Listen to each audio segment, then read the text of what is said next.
J'ouvrirai sur les contours de l'économie d'après en me référant au dernier ouvrage du gouverneur de la Banque de France, François Villeroy de Galhau, qui estime que l'économie d'après devra intégrer trois plus.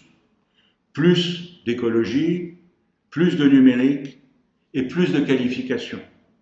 Et cette réflexion est intéressante parce qu'il estime que ça est en phase, en quelque sorte, avec les attentes des générations qui montent, qui demandent partout, vigoureusement, plus de respect pour la planète, plus de sens, plus d'éthique, plus de justice sociale.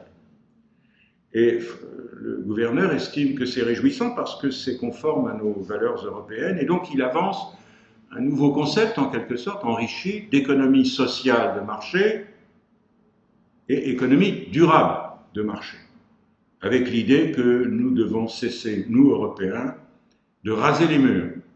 Et je crois que ce plan de relance de 750 milliards d'euros, négocié assez âprement au Conseil européen de juillet 2020, montre en quelque sorte la voie.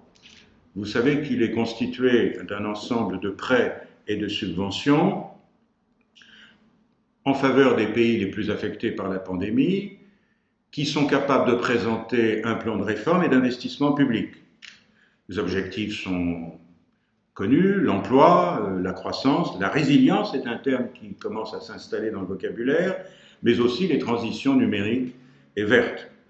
Et chose intéressante que vous retrouverez très en détail dans notre lettre électronique de février 2021, la Commission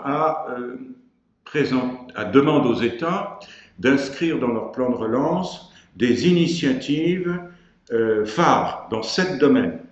3 concernent l'énergie, la transition écologique, et notamment la rénovation des bâtiments, les énergies propres, l'accès aux réseaux de recharge, et 4 concernent le numérique, la connectivité, la numérisation du secteur public, notamment la santé et la justice, le stockage des données industrielles et l'éducation numérique. 37% des fonds européens sont alloués à la transition climatique et au moins 20% à la transition numérique.